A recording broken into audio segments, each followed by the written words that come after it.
मिला है प्रभु आपकी कृपा से, खुशियों से मन खिला है प्रभु आपकी कृपा से। जीने का मर्म देकर जीना हमें सिखाया, हमको तो अपने ही हमसे है मिलाया। जीवन नया मिला है प्रभु आपकी कृपा से, बेहद का सुख मिला है प्रभु आपकी कृपा से।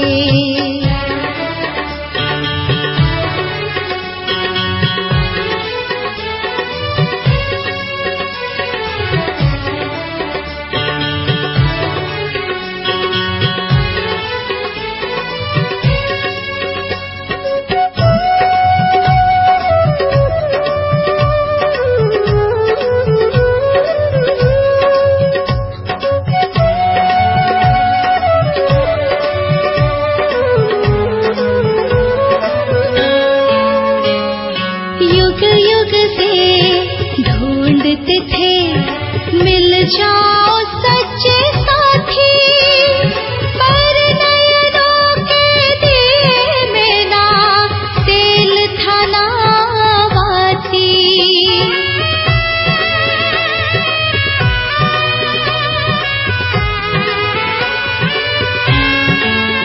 हाँ युग युग से ढूंढते थे, मिल जाओ सच्चे साथी,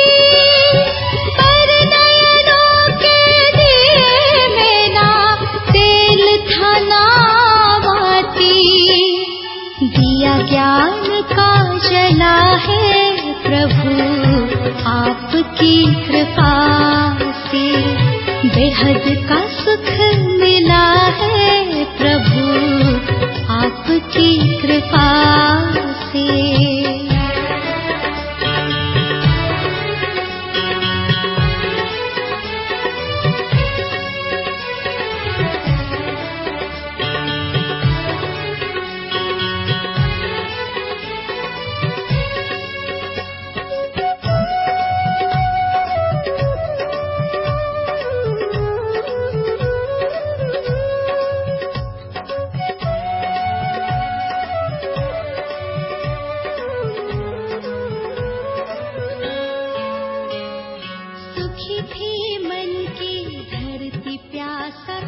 दिल का ये आंगन है प्रभु, मिलन को तरसे बरसे हो बन के सावन।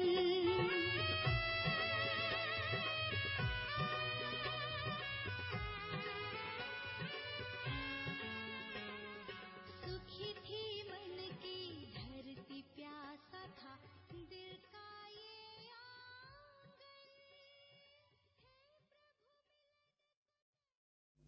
ओम शांति। आज 19 नवंबर 2020। बाबा कहते मीठे बच्चे, ये सारी दुनिया रोगियों की बड़ी हॉस्पिटल है। बाबा आए हैं सारी दुनिया को निरोगी बनाने। प्रश्न है, कौन सी स्मृति रहे तो कभी भी मुरझाइश व दुख की लहर नहीं आ सकती है? उत्तर है, अभी हम इस पुरानी दुनिया, पुराने शरीर को छोड़ घर में जाएंगे, फिर नई दुनिया में पुनर्जन्म लेंगे। हम अभी राजयोग सीख रहे हैं राजाई में जाने के लिए। बाप हम बच्चों के लिए रूहानी राजस्थान स्थापन कर रहे हैं। यही स्मृति रहे तो दुख की लहर नहीं आ सकती। गीत है, तुम ही हो माता पिता तुम ही हो। ओम शांति। गीत कोई तुम बच्चों के लिए नहीं है, नए नए को समझाने के लिए है। ऐसे भी नहीं कि यहाँ सब समझदार ही हैं, नहीं, बेसमझ को समझदार बनाया जाता है। बच्चे समझते हैं हम कितने बेसमझ बन गए हैं। कितने बेसमझ बन गए थे, अब बाप हमको आकर समझदार बनाते। जैसे स्कूल में पढ़कर बच्चे कितने समझदार बन जाते हैं, हर एक अपनी अपनी समझ से बैरिस्टर, इंजीनियर आदि बनते। ये तो आत्मा को समझदार बनाना है। पढ़ती भी आत्मा है शरीर के द्वारा, परंतु बाहर में जो भी शिक्षा मिलती है वह है अल्पकाल के लिए, शरीर निर्वाह अर्थ। भल कोई कन्वर्ट भी करते हैं, हिंदुओं को क्रिश्चियन बना देते। किस लिए? थोड़ा सुख पाने के लिए, पैसे नौकरी आदि सहज मिलने के लिए, आजीविका के लिए। अब तुम बच्चे जानते हो हमको पहले पहले तो आत्म अभिमानी बनना पड़े। ये है मुख्य बात, क्योंकि ये है ही रोगी दुनिया। ऐसा कोई मनुष्य नहीं जो रोगी नहीं बनता हो, कुछ ना कुछ होता जरूर है। ये सारी दुनिया बड़े ते बड़ी हॉस्पिटल है, जिसमें सब मनुष्य पतित रोगी है। आयु भी कम होती है, अचानक मृत्यु को पा लेते हैं, काल के चंबे में आ जाते हैं। ये भी तुम बच्चे जानते हो। तुम बच्चे सिर्फ भारत की ही नहीं, सारे विश्व की सर्विस करते हो गुप्त रीति। मूल बात है कि बाप को कोई नहीं जानते। मनुष्य होकर और पारलौकिक बाप को नहीं जानते, उनसे प्यार नहीं रखते। अब बाप कहते मेरे साथ प्यार रखो। मेरे साथ प्यार रखते रखते तुमको मेरे साथ ही वापस चलना है। बाबा के साथ योग रखो, बाबा के साथ प्यार रखो। तो बाबा कहते क्यों? क्योंकि तुम्हें मेरे साथ ही घर वापस चलना है। जब तक वापस चलो तब तक इस छीछी दुनिया में रहना पड़ता है। पहले पहले तुम देह अभिमानी से देही अभिमानी बनो, देह भान से देही अभिमानी, तब तुम धारणा कर सकते हो और बाप को याद कर सकते हो। अगर देही अभिमानी नहीं बनते तो कोई काम के नहीं। देह अभिमान तो सब है, बाबा कहते सब में देह अभिमान है। तुम समझते भी हो हम आत्म अभिमानी नहीं बनते, बाप को याद नहीं करते, तो हम वही है जो पहले थे। मूल बात ही है देही अभिमानी बनने की, ना कि रचना को जानने की। गाया भी जाता है रचता और रचना का ज्ञान, ऐसे नहीं कि पहले रचना फिर रचता का ज्ञान कहेंगे, नहीं, पहले रचता वही बाप है। कहा भी जाता है हे गॉड फादर, वे आकर तुम बच्चों को आप समान बनाते हैं। बाप तो सदैव आत्म अभिमानी है ही, इसलिए वह सुप्रीम है। बाप कहते मैं तो आत्म अभिमानी हूँ, जिसमें प्रवेश किया है उनको भी आत्म अभिमानी बनाता हूँ। इनमें प्रवेश करता हूँ इनको कन्वर्ट करने, क्योंकि ये भी देह अभिमानी थे। ब्रह्मा इनको भी कहता हूँ कि अपने को आत्मा समझ मुझे यथार्थ रीति याद करो। ऐसे बहुत मनुष्य हैं जो समझते हैं आत्मा अलग है और जीव अलग है। आत्मा देह से निकल जाती है तो दो चीज हुई ना। बाबा समझाते हैं तुम आत्मा हो, आत्मा ही पुनर्जन्म लेती है, आत्मा ही शरीर लेकर पार्ट बजाती है। बाबा बार बार समझाते हैं अपने को आत्मा समझो, इसमें बड़ी मेहनत चाहिए। जैसे स्टूडेंट पढ़ने के लिए एकांत में बगीचे आदि में जाकर पढ़ते हैं, पादरी लोग भी घूमने जाते हैं तो एकदम शांत रहते, वह कोई आत्म अभिमानी नहीं रहते, क्राइस्ट की याद में रहते हैं।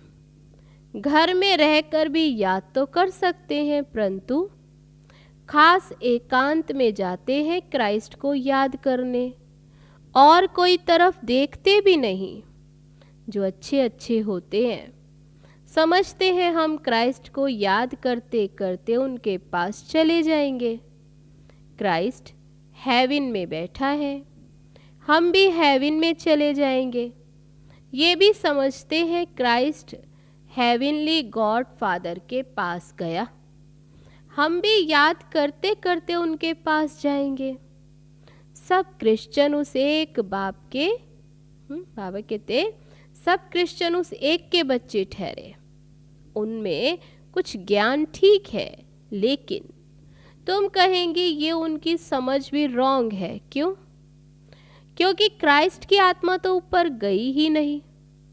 क्राइस्ट नाम तो शरीर का है जिसको फिर फांसी पर चढ़ाया। आत्मा तो फांसी पर नहीं चढ़ती है। जब क्राइस्ट की आत्मा गॉड फादर के पास गई, ये कहना भी फिर रॉन्ग हो गया। बाबा कहते ये भी रॉन्ग है। वापस कोई कैसे जाएंगे?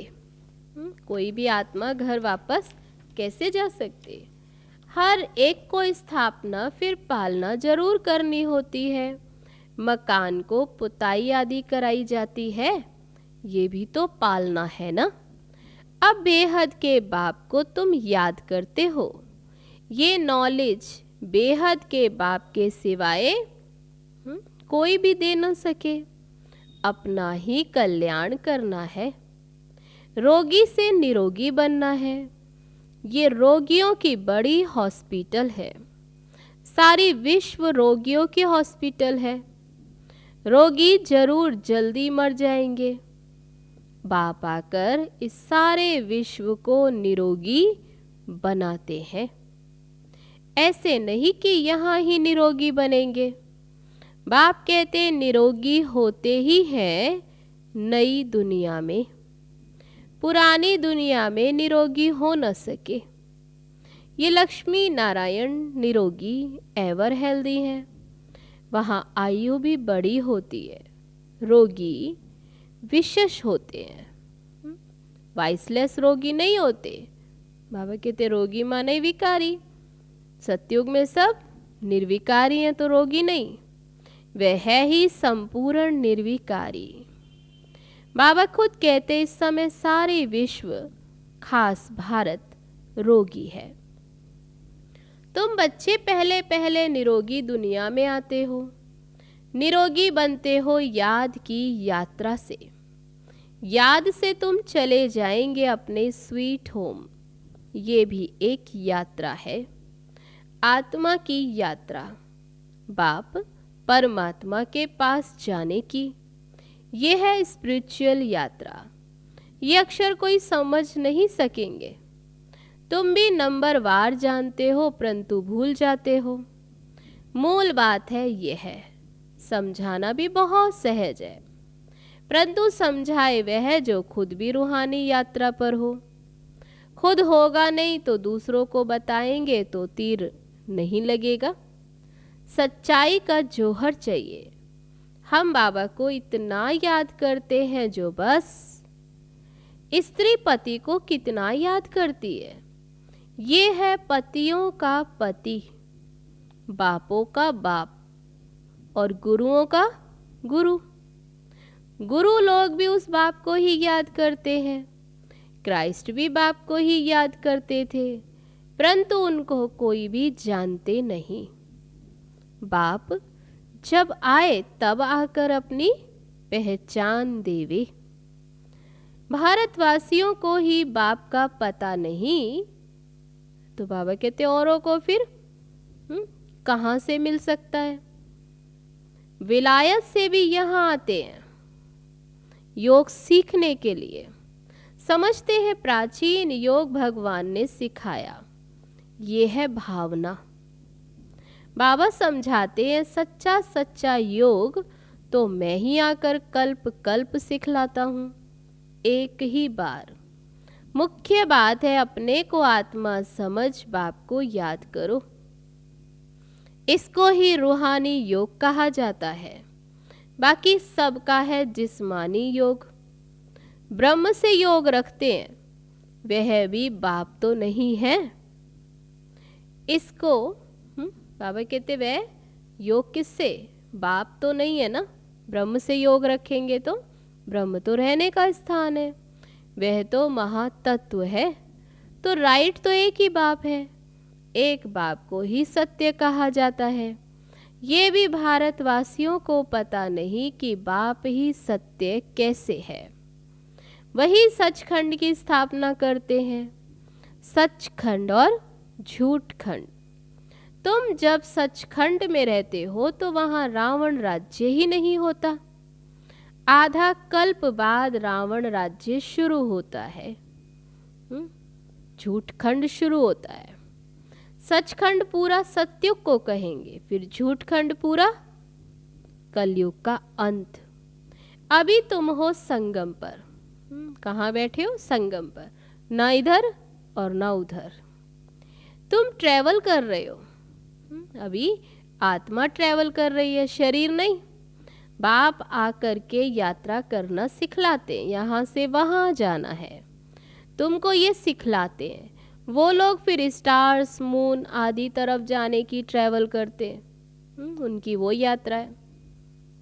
अभी तुम जानते हो उनमें कोई फायदा नहीं। कोई चांद पे जाए या तारों पर, बाबा कहते उनसे कोई फायदा नहीं। इन चीज़ों से ही सारा विनाश होना है। बाकी जो भी इतनी मेहनत करते सब व्यर्थ। तुम जानते हो ये सब चीजें तो साइंस से बनती हैं, वह भविष्य में तुम्हारे ही काम आएंगी। यह ड्रामा बना हुआ है।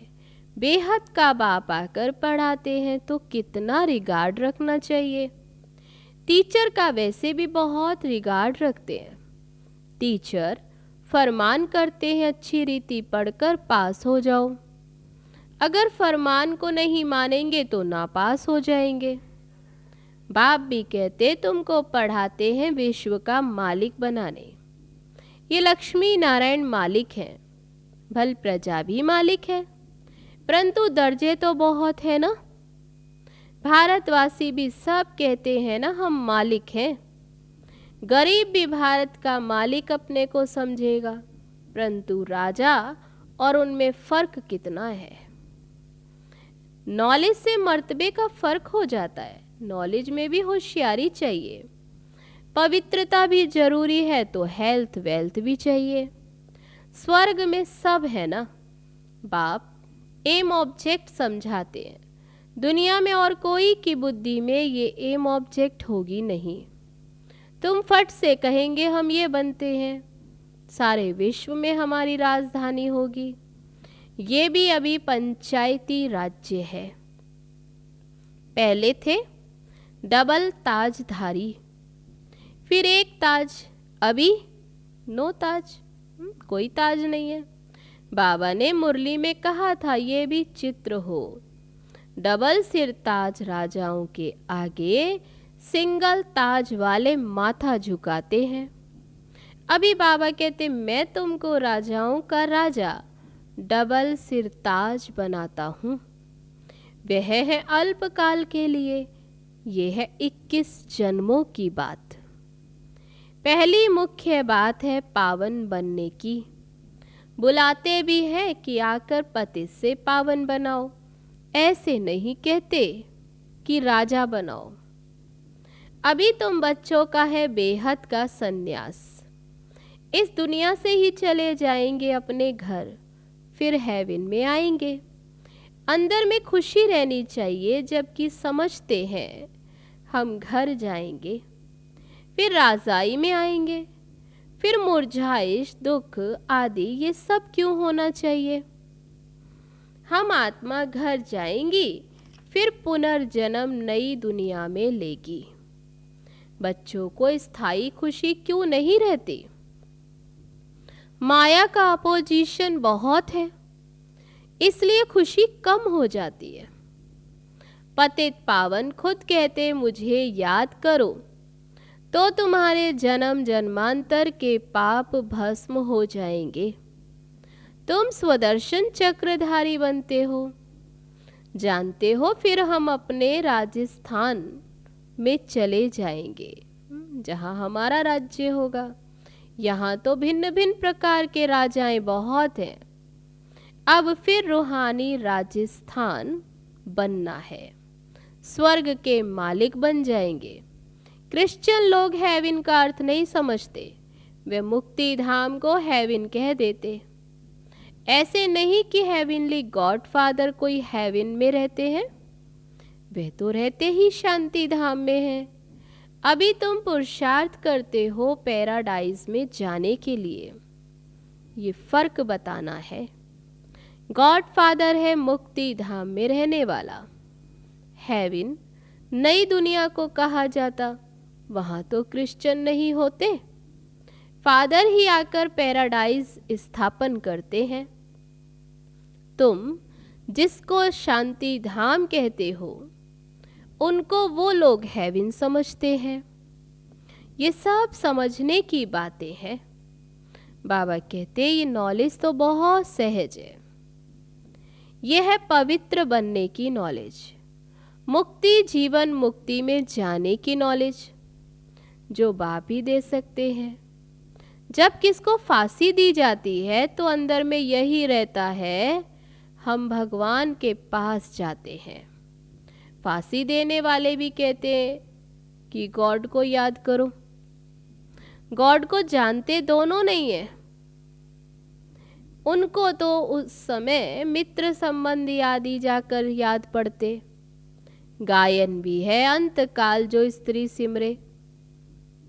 कोई ना कोई याद तो जरूर रहता है। सतयुग में ही मोह जीत रहते हैं। जहाँ कोई संबंधी याद नहीं आते, वहाँ जानते हैं एक खाल छोड़कर दूसरी ले लेंगे।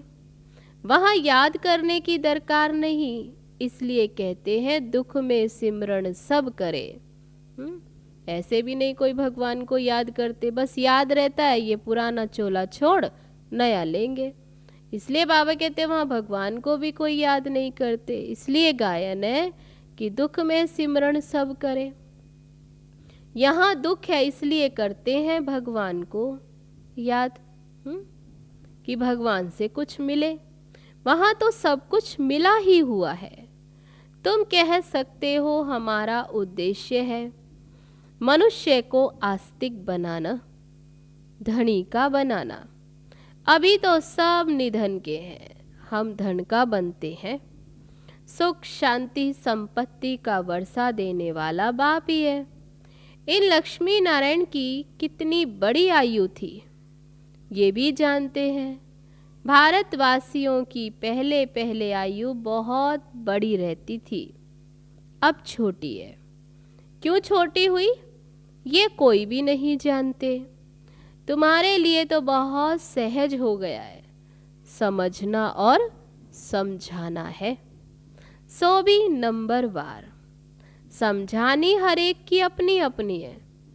जो जैसी धारणा करते हैं ऐसे समझाते हैं। अच्छा, मीठे मीठे सिकील दे बच्चों प्रति माता पिता बाप दादा का याद प्यार और गुड मॉर्निंग। रूहानी बाप की रूहानी बच्चों को नमस्ते। हम रूहानी बच्चों की रूहानी बाप दादा को नमस्ते नमस्ते। ओम शांति। अब है धारणा के लिए मुख्य सार। पहली पॉइंट, जैसे बाप सदैव आत्म अभिमानी है, ऐसे आत्म अभिमानी रहने का पूरा पूरा पुरुषार्थ करना है। एक बाप को दिल से प्यार करते करते बाप के साथ घर चलना है। दूसरी पॉइंट, बेहद के बाप का पूरा पूरा रिगार्ड रखना है। बाप के फरमान पर चलना है। बाप का पहला फरमान है, बच्चे अच्छी रीति पढ़कर पास हो जाओ। इस फरमान को पालन करना है। अब है आज का वरदान। सेंस और इसेंस के बैलेंस द्वारा अपनेपन को स्वाहा करने वाले विश्व परिवर्तक भव। सेंस अर्थात ज्ञान की पॉइंट्स, समझ, और इसेंस अर्थात सर्वशक्ति स्वरूप स्मृति और समर्थ स्वरूप। इन दोनों का बैलेंस हो तो अपनापन व पुरानापन स्वाहा हो जाएगा। हर सेकंड, हर संकल्प, हर बोल और हर कर्म विश्व परिवर्तन की सेवा प्रति स्वाहा होने से विश्व परिवर्तक स्वतः बन जाएंगे। जो अपनी देह की स्मृति सहित स्वाहा हो जाते, उनके श्रेष्ठ वाइब्रेशन द्वारा वायुमंडल का परिवर्तन सहज होता है। तो आज का वरदान, सेंस और इसेंस के बैलेंस द्वारा अपनेपन को स्वाहा करने वाले विश्व परिवर्तक भव। अब है आज का स्लोगन। प्राप्तियों को याद करो तो दुख व परेशानी की बातें भूल जाएंगी। प्राप्तियों को याद करो तो दुख व परेशानी की बातें भूल जाएंगी। अच्छा, तो ये थे बाबा के आज के महावाक्य जो अभी हम सब ने सुने। चलो अभी चलते हैं बाबा की याद में। ओम शांति।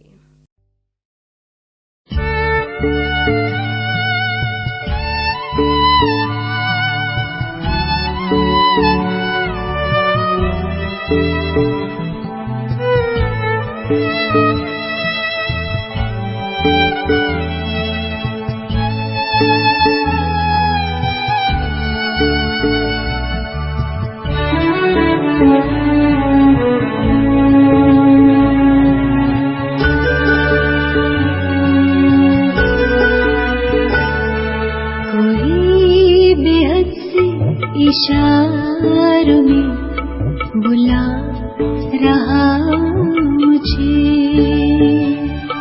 कोई बेहद से इशारों में बुला रहा मुझे। जैसे जन्नत की बहारों में बुला रहा मुझे,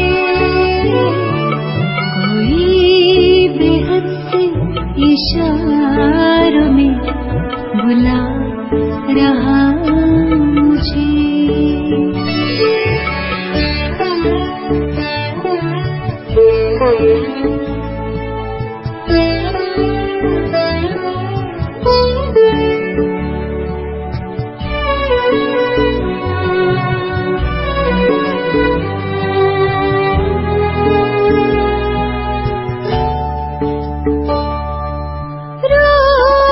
प्यारा है तो भी सबको नजर न आता है।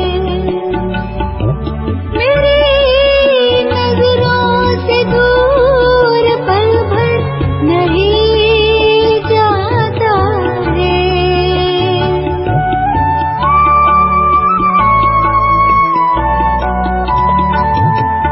रूप प्यारा है तो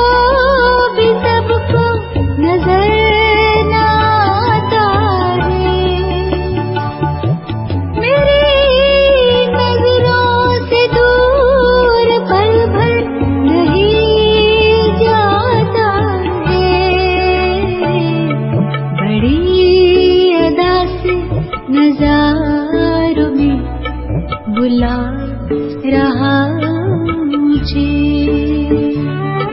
बड़ी अदा से नज़ारों में बुला रहा मुझे।